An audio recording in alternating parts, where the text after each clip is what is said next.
العليم من الشيطان اللعين الرجيم. بسم الله الرحمن الرحيم. الحمد لله رب العالمين بارئ الخلائق أجمعين، ثم الصلاة والسلام على رسوله الكريم أبي القاسم محمد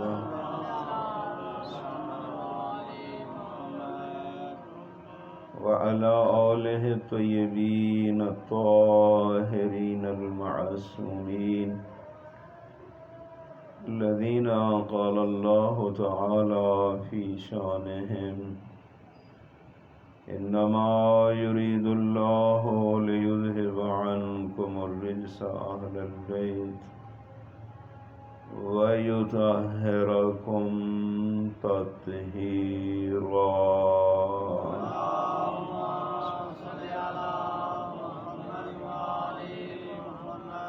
ورحمة الله على أحبابهم وأصحابهم منتخبين، ولعنة الله على أعدائهم أجمعين. أما بعد، فقد قال الحكيم في كتابه: بسم الله الرحمن الرحيم. إنما المؤمنون الذين إذا ذكر الله وجلت قلوبهم وإذا تليت عليهم آياته زادتهم إيمانا وعلى ربهم يتوكلون. الذين يقيمون الصلاة ومما رزقناهم ينفقون أولئك هم المؤمنون حقا لهم مغفرة وأجر کریم.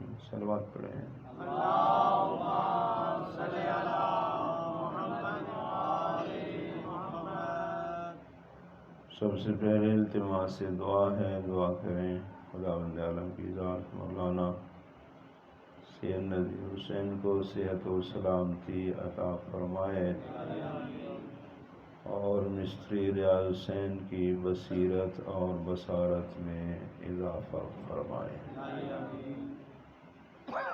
مومنین کرام، پیغمبر خدا صلی اللہ علیہ وآلہ وسلم کا حیات ظاہریہ کا دور ہے اور حضرت نے اعلان فرمایا کہ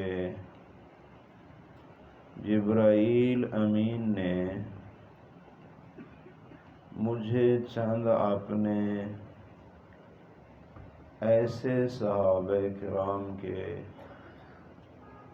نام آ کے بتائے ہیں کہ جنت جن کی مشتاق ہے.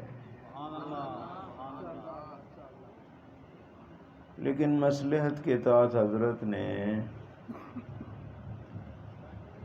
ان ہستیوں کے اسماء گرامی کا تذکرہ نہ فرمایا. صحابہ کرام میں بحث چل نکلی کون خوش نصیب ہیں جو اس منزل پہ ہیں کہ جنت ان کی مشتاق ہے.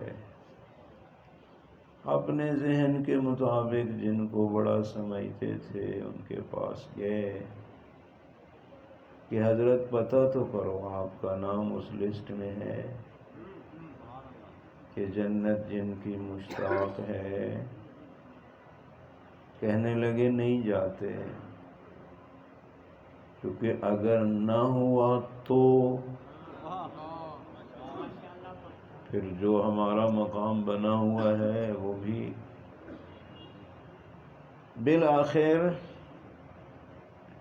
آئے مول متقیان کی خدمت میں۔ عرض کی یا علی سنا ہے ایک لسٹ آئی ہے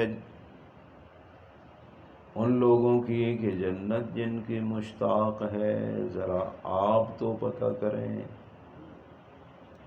آپ کا نام ہے؟ فرمایا علی تو ضرور جائے گا، اگر نام ہوا علی شکر خدا کرے گا، اور اگر نہ ہوا پھر بھی علی تو پریشان نہیں ہوگا۔ سید الانبیاء سے پوچھوں گا مولا وہ کون سے اعمال ہیں جو تیرے ان صحابہ نے انجام دیے ہیں جس کی وجہ سے جنت ان کی مشتاق ہے؟ نبی وہ عمل بتائیں گے، علی عمل کرے گا، میرا نام بھی اسی لسٹ میں آ جائے گا۔ تو میرے بھائیوں اتفاقاً میں موضوع کچھ اور تھا، اور خطبے میں یہ آیت میری زبان پہ آ گئی تو بس میں اتفاق ایسا ہے کہ اس آیہ کریمہ میں خداوند عالم نے مومنوں کے کچھ اوصاف بیان کیے ہیں۔ اس حدیث کو بھی مکمل کر دوں۔ حضرت آئے اور آ کے پوچھا مولا وہ جو لسٹ آئی ہے اس کے بارے میں آپ مطلع فرما سکتے ہیں؟ ارشاد فرمایا یا علی ہیڈ لائن پہ تیرا نام ہے، یا علی باقی بھی صحابی میرے ہیں، شیعہ تیرے ہیں، ابو ذر ہے، سلیمان ہے، مقداد ہے۔ یقین کرو یہ وہ لوگ تھے، میں نے روایات میں پڑھا ہے کہ جب تک جناب سیدہ طاہرہ ظاہری حیات طیبہ میں موجود تھی نا، حوران جنت جن کو خداوند عالم نے سلیمان و ابو ذر کے لیے اور مقداد کے لیے پیدا کیا ہے نا، وہ بی بی کے ذریعے جنت کے تحفے ان تک پہنچاتی تھی۔ یہ تاریخ میں افسانہ نہیں ہے۔ سلمان جو سلیمان کے لیے ہے نا، جنت کے پھل جناب سیدہ کے وسیلے سے دنیا میں سلیمان تک پہنچاتی تھی۔ اسی طرح ذروہ، اسی طرح قعودہ، تو بہرحال اس عظمت پہ فائز تھے۔ اور میں عرض کر رہا ہوں کہ آیہ کریمہ میں نے جو تلاوت کی اس میں خداوند عالم کی ذات مومنوں کے کچھ اوصاف بیان فرما رہی ہے۔ اگر ہم میں وہ اوصاف ہوئے، ہم اپنے امام کی طرح شکر خدا کریں کہ ہم فقط زبانی مومن نہیں ہیں، قرآنی مومن بھی ہیں، اور اگر نہ ہوئے پھر بھی پریشان نہیں۔ امام نے خود بیان فرمایا ہے کہ کوشش کرو ان اوصاف سے متصف ہو جاؤ، تم بھی قرآن کی نظر میں مومن بن جاؤ۔ میرے بھائیوں، میرے بزرگ استاد ہیں، برادر بھی جانتے ہیں، آیت اللہ جوادی عاملی حفظ اللہ بہت بڑے مفسر قرآن ہیں اس دور میں، اپنی مثال آپ ہیں۔ یعنی جب انسان ان کے درس تفسیر کو سنتا ہے نا تو مجھ جیسے کو بھی قرآن سمجھ آنے لگ جاتا ہے۔ ایسا وہ بندہ، خدا نے کوئی خاص اس پہ لطف کیا ہے کہ علوم قرآن میں اس کی مہارت ہے۔ وہ کہتے ہیں میں نے پورے قرآن میں ریسرچ کی ہے جتنا میرے لیے ممکن تھا، اس نتیجے پر پہنچا ہوں کہ کامیابی الا الذین آمنوا وعملوا الصالحات پہ ہے۔ پورا قرآن آپ پڑھ لیں، کامیابی کا راز اسی میں ہے، ایمان اور نیک عمل۔ یعنی اگر دونوں ہیں انسان کامیاب ہے، اور اگر ان میں ایک کی بھی کمی ہے پھر ہو سکتا ہے کہیں سے گزر کے جنت پہنچنا ہو، پھر وہ ڈائریکٹ والا تصور نہیں ہے۔ اولاً تو نگاہ معصوم میں ایمان خالی ہے ہی کوئی نہ۔ اب ماشاءاللہ علماء اور علم کے ساتھ مربوط رہتے ہیں لوگ، خالی ایمان کا وجود نہ لسان قرآن میں ہے نہ لسان معصوم میں ہے۔ مثلا مومن ہے تو آگے مومن کی جو تعریف ہوگی، مومن کیا کرتا ہے، یہ عمل کرتا ہے، یہ کرتا ہے، یہ کرتا ہے، تب جا کے مومن بنتا ہے۔ یعنی مومن کے ساتھ عمل لازم ہے۔ اور جو معصوم نے ایمان کی تعریف کی اتنی ہی پیاری کہ انسان ان الفاظ میں ہی لذت لیتا ہے کہ الایمان اقرار باللسان تصدیق بالجنان وعمل بالارکان۔ یعنی اصل تو یہ چیزیں ہیں نا نعرے لگانے والی۔ یقین کرو جب مجھے ایمان کا پتہ چل جائے ایمان کیا ہے، ایمان یعنی زبان سے اقرار کرو اور پھر فوراً دل سے تصدیق کرو، عقیدہ بناؤ۔ زبان سے اقرار کا فقط یہی فائدہ ہے کہ بندہ ظاہری طور پہ مسلمان ہو جاتا ہے، لیکن جب تک نہیں جائے گا قلب میں یہ زبان والا جملہ، ایمان کے ساتھ قلب کے ساتھ اس کی گرہ نہیں بندھے گی۔ عقیدہ کس کو کہتے ہیں؟ اسی عقدہ کو کہتے ہیں، وہ جو ہم گانٹھ مارتے ہیں نا، گرہ دیتے ہیں اپنے قلب کے ساتھ، اتنی مضبوط گرہ باندھ دے کہ کوئی نصیری بدبخت آئے بھی صحیح تو اس گرہ کو ڈھیلا نہ کر سکے۔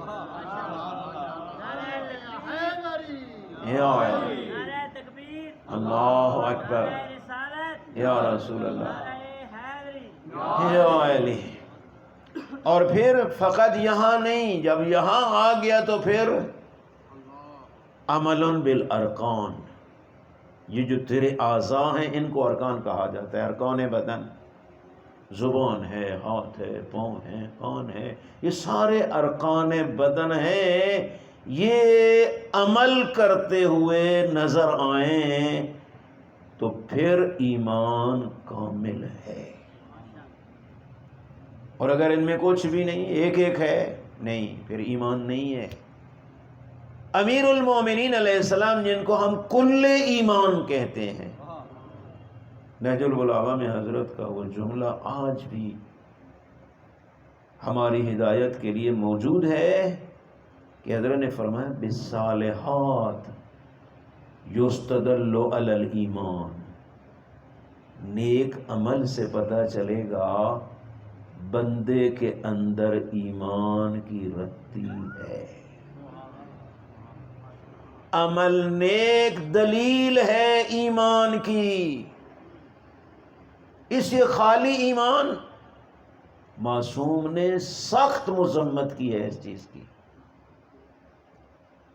فرمایا لعنت المرجئہ علی لسان 70 نبیا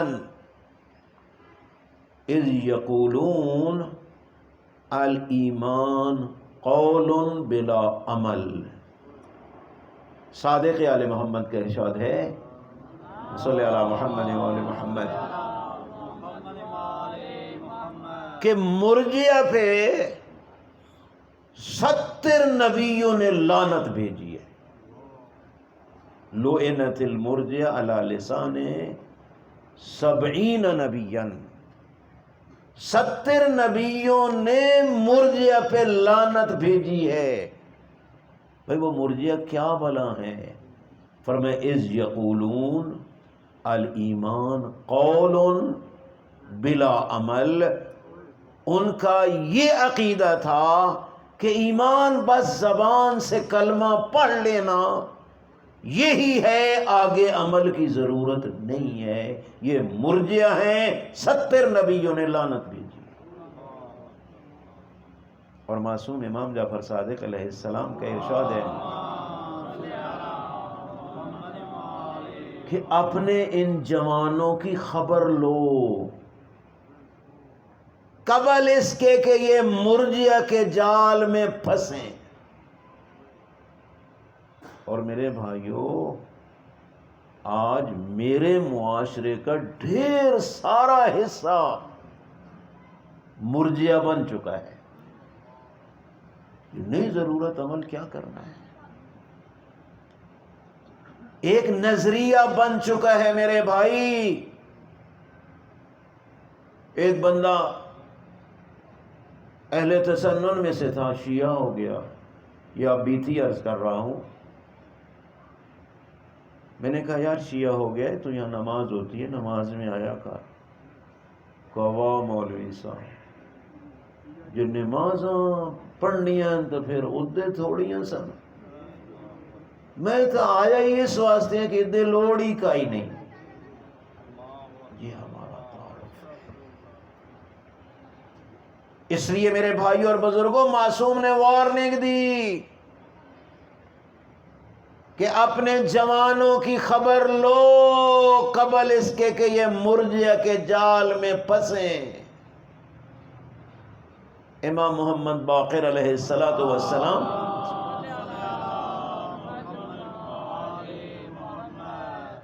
حضرت فرماتے ہیں سئل امیر المومنین علی بن ابی طالب علیہ السلام، کہ ہمارے جد امیر المومنین علی بن ابی طالب سے کسی نے سوال کیا، عرض کیا مولا الایمان اشہد ان لا الہ الا اللہ وان محمد الرسول اللہ، کہ مولا ایمان یہی کافی ہے کہ انسان کلمہ شہادتین پڑھ دے۔ یہ امام محمد باقر علیہ السلام روایت کر رہے ہیں کہ ہمارے جد سے یہ سوال ہوا، تو مولے متقیان نے جواب دیا کہ اگر یہی کافی ہے تو این فرائض اللہ، یہ جو قرآن فرائض سے بھرا پڑا ہے پھر یہ کہاں جائے گا؟ تفکیک نہیں، ایک دوسرے کا لازمہ ہے۔ یہ جو ہم تفکیک کرتے ہیں جہالت کی وجہ سے کرتے ہیں۔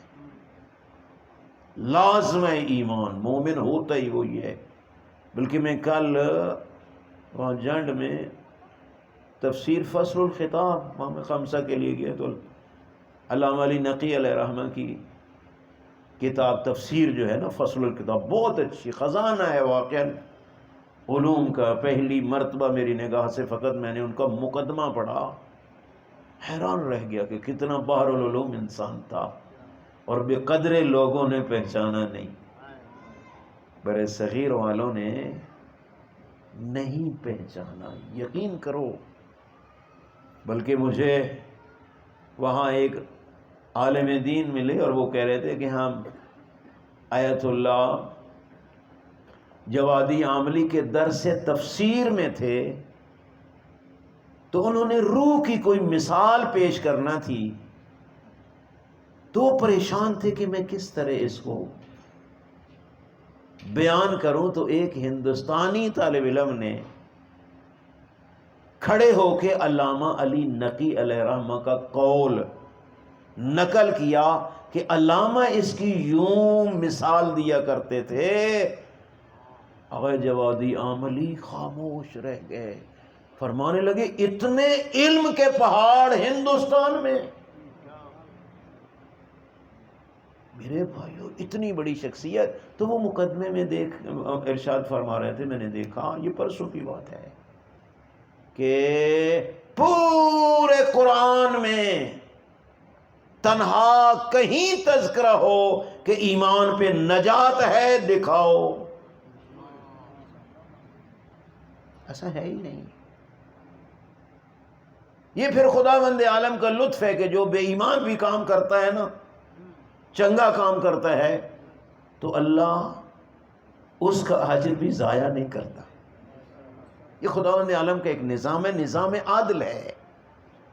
عدل الہی کا تقاضا ہے کہ جو بھی کام کرے، جس طرح مولانا نے آیہ کریمہ کی تلاوت کی، فَمَن يَعْمَلْ مِثْقَالَ ذَرَّةٍ خَيْرًا يَرَهُ وَمَن يَعْمَلْ مِثْقَالَ ذَرَّةٍ شَرًّا يَرَهُ. جو بھی کوئی اچھائی کرے گا نتیجہ پائے گا، برائی کرے گا نتیجہ پائے گا. اس میں جو میں من سب کو شامل ہے، چاہے مسلم ہے چاہے غیر مسلم ہے، چاہے مومن ہے چاہے بے ایمان ہے، سب کو شامل ہے. من سب ذوی العقول کو شامل ہے. ہم نے پڑھا تھا نا میعت عامل میں کہ من کس کے لیے آتا ہے. تو یہاں دیکھیں کہ اگر بے ایمان بھی کوئی کام اچھا کرتا ہے، عدل الہی کا تقاضا ہے کہ اس کو بھی اجر دیا جائے، لیکن وہ محدود ہے دنیا تک. لیکن ایسا عمل کہ جس کا ثمرہ جنت الفردوس ہے، اس میں ایمان کا ہونا شرط ہے. بے ایمان جتنے کام چنگے کر لے دنیا میں تو اس کو اجر مل سکتا ہے، جنت نام کی جاگیر کا وارث وہ نہیں ہو سکتا. وہ مومنین کے لیے ہے، اولئک یرثون الفردوس. یہ صاحب ایمان ہوتے ہیں کہ جو جنت فردوس کے وارث ہوتے ہیں. وارث ہوتے ہیں، پھر وہی طالب علموں کی طرح آگے سے آگے بات نکلتی جاتی. یہ وارث ہوتے ہیں کا کیا مطلب ہے؟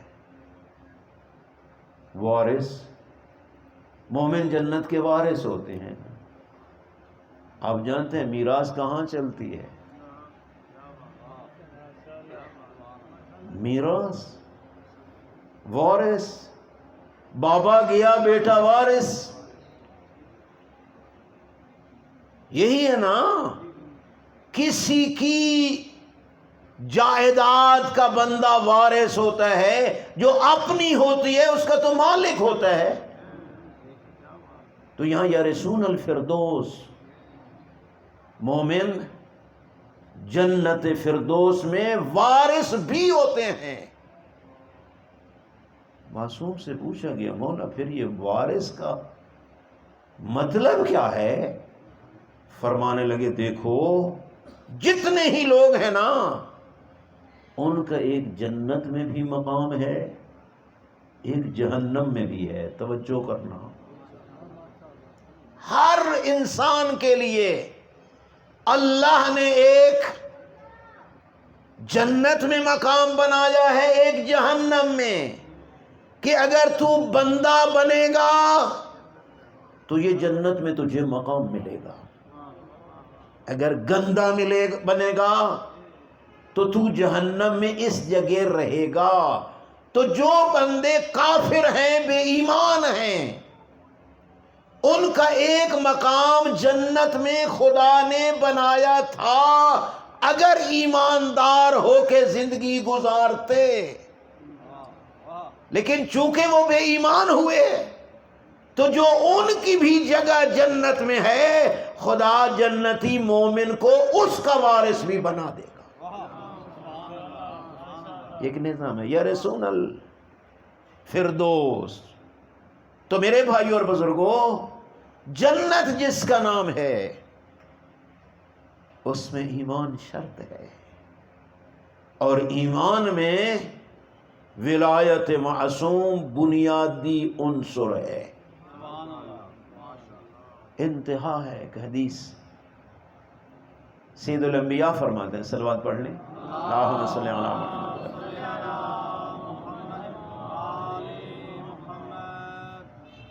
کہ سید الانبیاء کا ارشاد ہے، وَلَوْ أَتَى أَحَدٌ بِعَمَلِ 70 نَبِيًّا یوم القیامہ لن يقبل اللہ من الا بولایتی و ولایت اہل بیتی۔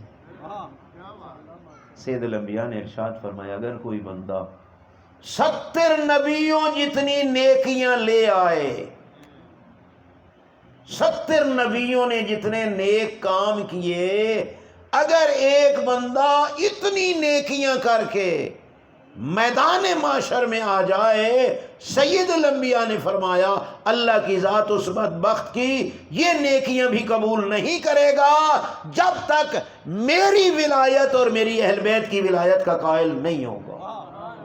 نعرہ تکبیر، اللہ اکبر، نعرہ رسالت، یا رسول اللہ، نعرہ حیدری، یا علی محمد وآل محمد، بلند تر صلوات۔ اللہم صلی علی محمد وآلہ۔ لیکن جس نے اگر اچھا کام کیا بے ایمان ہے، اللہ کی ذات دنیا میں اس کو اجر دے گی، اور تاریخ میں ڈھیر سارے ایسے واقعات ہیں جو اس چیز پہ شاہد ہیں۔ روایات میں ہے کہ ایک فرشتہ جا رہا تھا آسمان کی طرف، دوسرا اتر رہا تھا، وسط میں ملاقات ہو گئی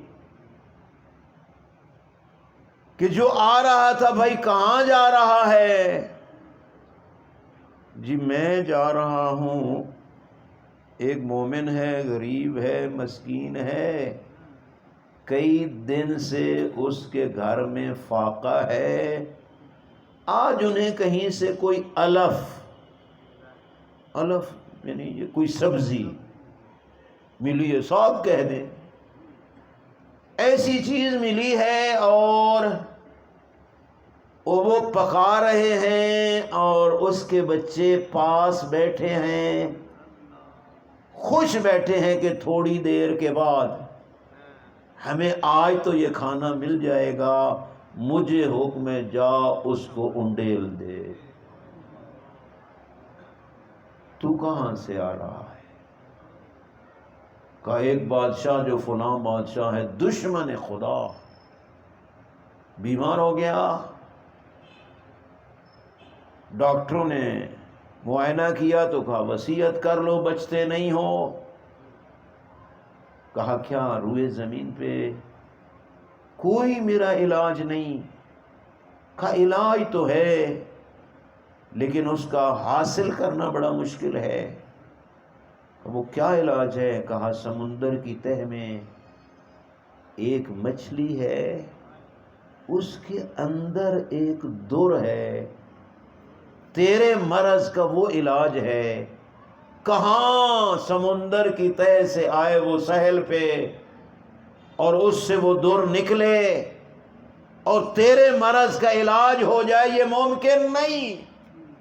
کہتا ہے جاؤ، ہو سکتا ہے وہ مل جائے۔ وہ فرشتہ کہتا ہے ادھر سے مچھیرے چلے، مجھے اللہ نے حکم دیا ہے کہ جا سمندر کی تہ سے اس مچھلی کو کنارے پہ لے آ تاکہ یہ شکار کریں اور اس میرے دشمن کا علاج ہو جائے۔ یہ دو فرشتے دونوں پریشان، خدایا جی آدھن اپنیاں آپ ہی جانتے ہیں۔ تو اس کا راز کیا ہے؟ ارشاد فرمایا یہ جو دشمن ہے نا میرا، اس نے کچھ چنگے کام بھی کیے ہیں، میں چاہتا ہوں ان اچھے کاموں کا اجر اس کو دنیا میں ہی دے دوں تاکہ مرے تو سیدھا جہنم جائے۔ اور وہ جو مومن ہے بیچارہ غریب، اس نے کچھ غلطیاں بھی کی تھیں، گناہ بھی کیے تھے۔ میں چاہتا ہوں کہ اپنے بچوں کو بھوک میں پریشان دیکھے تاکہ اس کی اس غلطیوں کا کفارہ ہو جائے، مرے تو سیدھا میری جنت میں۔ نعرہ تکبیر، اللہ اکبر، نعرہ رسالت، یا رسول اللہ، نعرہ حیدری، یا علی۔ اس لیے کبھی پریشان نہ ہوا کر، کیوں یار یہ تو بیچارہ کیا ہو گیا، حالات گڑبڑ ہو گئے، مالی پریشانی آ گئی، مریض ہو گیا فلاں بندہ۔ وہ ذات کہتی ہے میں اپنے پیاروں کا خود علاج کرتا ہوں۔ کس طرح؟ اداویہم بالمحن والمصاب، مصیبتوں اور امتحانوں میں پھنسا کے میں علاج کرتا ہوں اپنے پیارے بندے کا۔ ہم سمجھتے ہیں پھنس گیا بیچارہ، پکڑیا گیا، پکڑیا نہیں گیا، اس کی رحمت نازل ہونا شروع ہو گئی، اس کی رحمت نازل ہونا شروع ہو گئی۔ اسی کبھی بھی جو امور الہی ہے نا، ان میں ٹانگ اڑانے کی کوشش مت کرو۔ رضا بقضائہ و تسلیما لامرہ، جس حال میں رکھے میرا فریضہ ہے اسی پہ راضی رہنا۔ مولانا نے بڑا اچھا فرمان مولے متقیان کا پڑھا، مجھے بھی ایک یاد آ گیا۔ حضرت فرماتے ہیں ایھا الناس وَاعْلَمُوا أَنَّ کمال الدین العلم والعمل بہ۔ حضرت کا نہج البلاغہ میں حضرت کا فرمان ہے کہ لوگوں، دین میں کمال علم کے ذریعے حاصل ہوتا ہے اگر اس علم کے ساتھ عمل بھی ہو۔ پھر فرمایا ان طلب العلم اوجب علیکم من طلب المال لأن المال مضمون مقسوم قسمہ عادل بینکم۔ یقین کرو اسی جملے کو ہم سمجھ جائیں اور اس پہ ایمان ہو جائے، دنیاوی معاملات کی ساری ٹینشنیں ختم ہو جاتی۔ شاید میں سمجھا سکوں یا نہ۔ اور آپ جانتے ہیں کہ ایک لغت سے دوسری لغت میں ترجمہ کرنے سے وہ اصل حق ادا نہیں ہوتا۔ کوئی جتنا بھی اپنی جگہ پہ فاضل اور ماہر رہے، ہر لغت میں ایک اپنا ایک حسن ہوتا ہے، دوسری زبان میں ترجمہ کریں گے وہ حسن کھو بیٹھتا ہے۔ بہت کم لوگ ہیں میرے بھائیوں کہ جو ترجمے کا بھی حق ادا کر سکیں۔ فرمایا علم کا حاصل کرنا بھی واجب، مال کا حاصل کرنا بھی واجب، لیکن فرمایا یہ علم کا حاصل کرنا مال کے حاصل کرنے کی نسبت کہیں زیادہ واجب ہے۔ اوجب کا لفظ ہے افعل و تفضیل جس کو کہتے ہیں، آخری سپرلیٹو ڈگری عربی میں افعل و تفضیل ہوتی ہے۔ اوجب علیکم، واجب سے اوجب، بہت زیادہ واجب ہے۔ فرمایا مال کیوں نہیں؟ علت بیان فرمائی لأن المال مضمون مقسوم قسمہ عادل بینکم۔ اس پہ ذرا غور کریں۔ فرمایا مال تو وہ چیز ہے جس کی ضمانت میرے خالق نے لی ہے،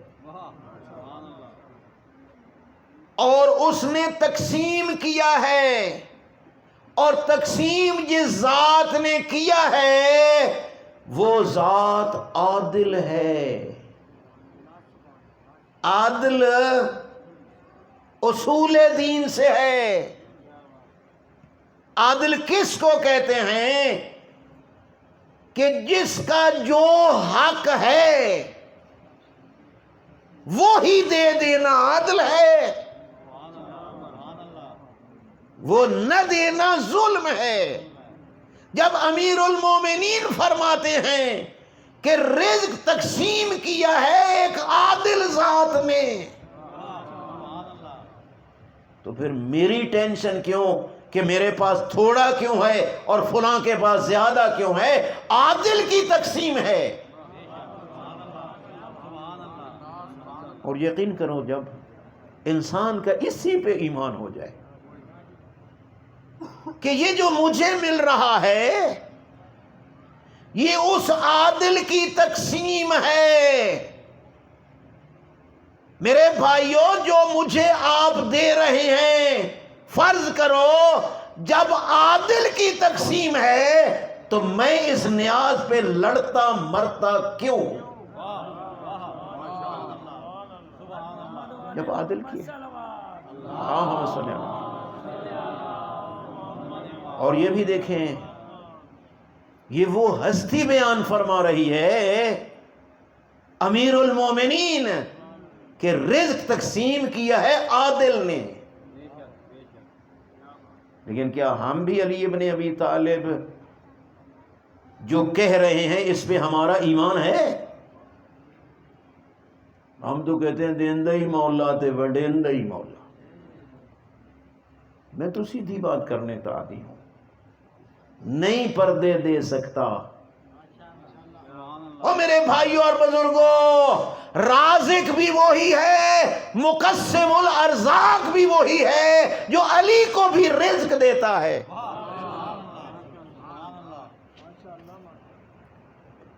یہ کم از کم اکثریت تو کہتی ہے نا دیندہ ہی مولا، لیکن جو تھوڑے سے اس سے نیچے ہیں ادھن دیندہ تھا اللہ وڈیندہ مولا ہے۔ لیکن مولا خود کیا کہتا ہے؟ یہ بھی جملہ نہج البلاغہ میں ہے، اور خطبہ حمام مولانا نے یقیناً مطالعہ کیا ہے، آپ نے بھی سنا ہوگا مجھ جیسے طالب علموں سے، کہ امیر المومنین کیا فرماتے ہیں؟ ان اللہ خلق الخلق حینا خلقہم غنیا عن طاعتہم وآمنا عن معصیتہم وقسم بینہم معیشتہم۔ یہ اللہ کی ذات نے جب چاہا مخلوق کو خلق کیا، محتاج نہیں تھا مخلوق کے خلق کرنے کا، غنی مطلق تھا، سارے اطاعت پہ جٹ جاتے پھر بھی غنی تھا، سارے باغی ہو جاتے پھر بھی غنی تھا۔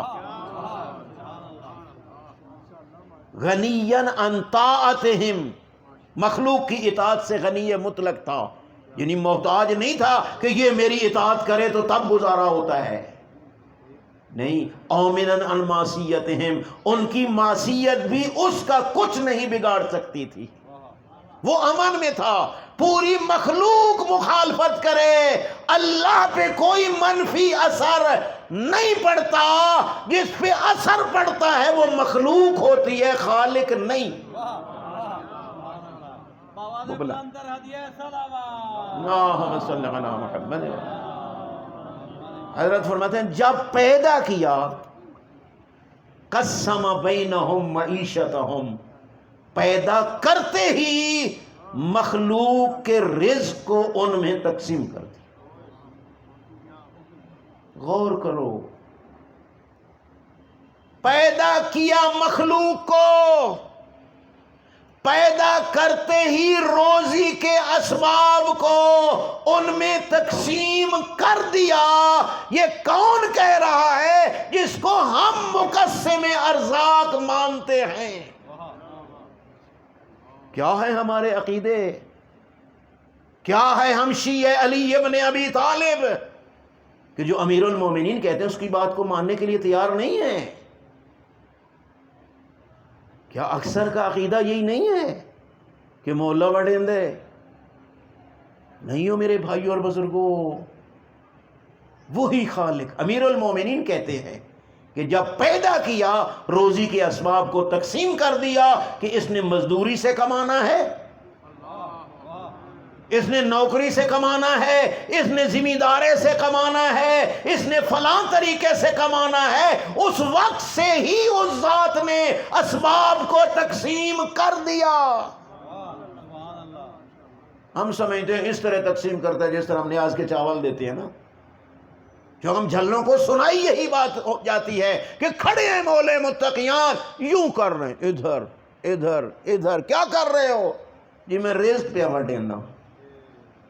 بندگان خدا افسانوں سے باہر نکلو، مانو علی ابن ابی طالب کے حکم کو، جو یہ کہہ رہے ہیں میں نہیں تقسیم کرتا، میرے خالق نے پیدا کرتے ہی رزق کے اسباب کو تقسیم کر دیا۔ قسم بینہم معیشتہم، لیکن ہمیں ماننے پہ تیار نہیں ہے۔ ہمارے بزرگ استاد تھے آیت اللہ حاج فخر وجدانی، وفات پا گئے، بہت بڑے بڑے عظیم استاد تھے، قاضی صاحب اور میں نے، ہم نے مل کے ان کے سامنے شرح العلوماء کو پڑھا۔ جب ہم پڑھ رہے تھے تو وہ 16واں دورہ پڑھا رہے تھے شرح العلوماء کا، اور شرح العلوماء پڑھنے کے لیے کم از کم ہمیں 4 سال متواتر چاہیے۔ 16واں دورہ وہ ہمیں پڑھایا انہوں نے۔ تو ایک دن کہنے لگے کہ 2 مرید نا آپس میں بحث کرنے لگے، ایک کہتا ہے کہ میرا پیر بڑا، دوسرا کہتے ہیں نہیں میرا بہت بزرگ ہے۔ تو کیا دلیل ہے کہ تیرا پیر بڑا ہے؟ کہ وہ تو ہر رات معراجوں پہ چلا جاتا ہے۔ دوسرا کہتا ہے نہیں ہو سکتا کہ پیر معراجوں سے جائے، وہ کہتا ہے نہیں جاتا ہے۔ کہ چلو تیرے پیر سے پوچھ لیتے ہیں، خود ان سے پوچھ لیتے ہیں کہ پیر صاحب بتاؤ معراجوں پہ جاتے ہو ہر رات؟ پیر صاحب نے کہا نہیں، میں تھا منجی چھتے ڈاکے سہ جانا۔ تو وہ جو پیر صاحب کی معراج کا قائل تھا نا، ہمارے بزرگ استاد کہنے لگے وہ مرید فوراً کہتا ہے واللہ مرشدم دروغ نہیں گوید، قسم بخدا میرا پیر جھوٹ پہ بول دے۔ جس کی معراج کا قائل ہے، جب اس کے مزاج کے مطابق اس نے بات نہیں کی تو کہتا ہے یہ جھوٹ بول رہا ہے، ہماری حالت وہی بدبخت مرید والی ہے کہ جو امام کہتے ہیں ماننے کے لیے تیار ہی نہیں ہے۔ اس لیے میرے بھائیوں اور بزرگوں، خدا را عقیدہ وہی بناؤ جو قرآن میں ہے اور وارثان قرآن نے جس کی تائید کی ہے۔ کہیں معصوم نے فرمایا ہو کہ ہم یہ کرتے ہیں؟ نہیں، ہمیں جو روایت میں ملا ہے وہ یہ ہے یا علی انت قسیم النار والجنہ، کہ یا علی تو نے جنت اور جہنم کو تقسیم کرنا ہے، وہاں روٹی والا مسئلہ نہیں ہے۔ جنت اور جہنم کی تقسیم علی ابن ابی طالب نے کرنی ہے۔ کسی نے کہا مجھے سمجھ نہیں آتی کہ علی کس طرح تقسیم کریں گے جنت کو اور جہنم کو۔ کہا دیکھنا نبی کی ایک اور حدیث بھی تو ہے، ہر حدیث دوسرے کی تفسیر کر دیتی ہے، جس طرح قرآن کی آیت دوسری آیت کی تفسیر کرتی ہے۔ کیا یہ بھی تو فرمان پیغمبر خدا کا ہے کہ یا علی حبوں کا ایمان و بغضوں کا کفر، پس تقسیم ہو گئی، ہو گئی کہ یا علی تیری محبت ایمان ہے اور تیرا بغض کفر ہے، تو پھر کافر نے کہاں جانا ہے؟ اور تو یہ تقسیم ہے۔ اس لیے میرے بھائیوں اور بزرگوں، اپیل ہے میری، ایک آپ کا ادنا سا ساتھی ہونے کے ناطے سے، جب تک قرآن و فرمان معصوم کے ساتھ تمسک نہیں کرو گے حقائق سمجھ نہیں آئے گی۔ زندگیاں برباد ہو چکی ہیں اور ہمیں یہ سزا ملی ہے قرآن کو چھوڑنے کی اور اہل بیت کے فرمان کو چھوڑنے کی۔ افسانوں کے پیچھے چلے گئے، جس طرح ان بدبختوں نے چاہا ہمارا بیڑا غرق کر دیا۔ نہ عقیدہ درست ہے اور عمل کی تو ہم کہتے ہیں ضرورت ہی نہیں ہے۔ معصوم فرماتے ہیں ایسے بدبخت پہ 70 نبیوں نے لعنت کی ہے۔ اس لیے میرے بھائی اور بزرگوں، میں انشاءاللہ بات چھڑی ہے تو کل علامتیں بیان کروں گا، آج اتنا ہی عرض کرتا ہوں کہ یہی جزیات ہیں دین مبین کی جو ہم تک پہنچانے کے لیے اہل بیت نے بڑی بھاری قیمت ادا کی۔ خدا گری کے رحمت کرے علامہ علی نقی علیہ رحمہ کو، فرماتے ہیں بڑی قیمت حسین ابن علی نے دینا۔ حبیب جیسے ساتھی، مسلم ابن اوسطیہ جیسے دوست، عباس جیسے بھائی، اکبر جیسے بیٹے، قاسم جیسے بھتیجے، اون و محمد جیسے بھانجے، اصغر جیسے پیارے کو ہاتھوں پہ ذبح کرایا، خود دفن کیا۔ لیکن آگے مرحوم لکھتے ہیں کہ ان سب سے بڑھ کے بھی ایک شے جو ان سے بھی قیمتی ہے، حسین ابن علی نے وہ بھی دین کو بچانے کے لیے قربان کی ہے، اور وہ ہے حسین کی بہنوں کے برقعے، بیٹیوں کی چادریں۔ یہی وجہ ہے فرمایا کہ جہاں کہہ رہے ہیں نا حل من ناصر ینصرنی، حل من مغیث یغیثنی، وہاں یہ بھی کہہ رہے ہیں حل من ذاب یذب عن حرم رسول اللہ۔ اور کوئی ہے جو زہرا جائیوں کے پردوں کی ضمانت دے؟ کوئی غیرت مند ایسا نہیں تھا آگے بڑھ کے یہی کہہ دے حسین تو مطمئن ہو کے سجدہ دے لے، ہم جانے اور تیری بہنوں اور بیٹیوں کے پردے جانے۔ اس لیے تو میرے بھائی اور بزرگوں، آخری الوداع کے بعد جب باہر نکلے اور بھائیوں کے خیمے بھی خالی، بیٹوں کے خیمے بھی خالی، جس طرح ایک مالی اجڑے ہوئے باغ کو دیکھتا ہے، یہ دیکھ کے پھر کیا کہتے ہیں، آئین آئین ابنائی، آئین آئین اخوانی، ہائے میرے بیٹے کہاں گئے، ہائے میرے بھائی کہاں گئے، ہائے میرے بچپن کے ساتھی کہاں گئے؟ پتہ نہیں تم کیسی میٹھی نیند سو گئے ہو، بلاتا ہوں تم جواب نہیں دیتے، پھر خود کہاں جہاں تم چلے گئے ہو نا وہاں سے کوئی واپس نہیں آتا۔ پھر ایک جملہ کہا، قوموا ایھا الکرام، او شریفو اٹھو، زہرا جائیوں کے پردے بچاؤ، زہرا جائیوں کے برقعے بچاؤ۔ آج وہی زینب کوفہ کے دربار میں اور کوفہ کے بازار میں بے مکنہ و چادر خطبے دے رہی ہے دین کو بچانے کے لیے۔ بڑا جملہ پیارا اس فارسی شاعر نے کہا، کہتا ہے تکمیل دین بقتل حسین شد، ترویج دین بموے پریشان زینب است، کہ دین بچ گیا حسین کی شہادت کی وجہ سے، لیکن دین کی ترویج کوفہ اور شام کے بازاروں میں زینب کے ننگے سر نے کی۔ آکے خطبہ دیا بدماشوں میں۔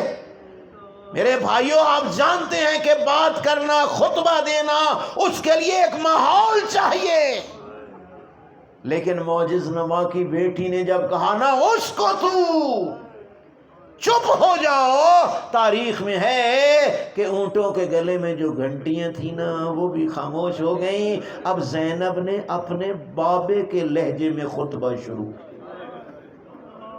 بابے کے لہجے میں خطبہ دے رہی ہے زینب کبریٰ۔ ایک نابینا صحابی کھڑا ہے، کہتا ہے یار لگتا ہے کہیں قیامت تو نہیں آ گئی؟ کہا کیا مقصد ہے تیرا؟ کہا یہ وہی تو آواز ہے جو میں ممبر کوفہ پہ اپنے مولا علی کی سنتا رہا ہوں، کیا علی دنیا میں واپس آ گئے؟ کہا نہیں علی نہیں ہے۔ کہا پھر علی کا بیٹا حسن ہے؟ کہا حسن بھی نہیں ہے۔ حسین ہے؟ حسین بھی نہیں ہے، پھر کون ہے؟ کہا شکر ہے تیری آنکھیں نہیں، حسین کی بیٹی ہے، ننگے سر خطبے دے رہی۔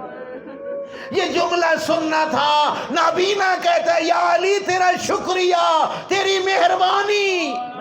ساتھی کہتا ہے کیا مقصد ہے شکریہ ادا کرنے کا؟ کہا تجھے پتہ نہیں ہے میری آنکھیں جنگ میں ضائع ہو گئی تھی، میں نے عرض کیا تھا یا علی اپنے اللہ سے آنکھیں لے دینا، میرے امام نے یہی کہا تھا نہ مانگ آنکھیں پچھتائے گا پچھتائے گا۔ آج تک مجھے اس راز کا پتہ نہ چلا کہ اس کا فلسفہ کیا ہے، آج پتہ چلا، اور شکر ہے میری آنکھیں نہیں اور زینب کا ننگا سر تو نہیں دیکھا۔ انا للہ وَإِنَّا إِلَيْهِ رَاجِعُونَ وَسَيَعْلَمُ الَّذِينَ ظَلَمُوا أَيَّ مُنقَلِبٍ يَنقَلِبُونَ۔ کریم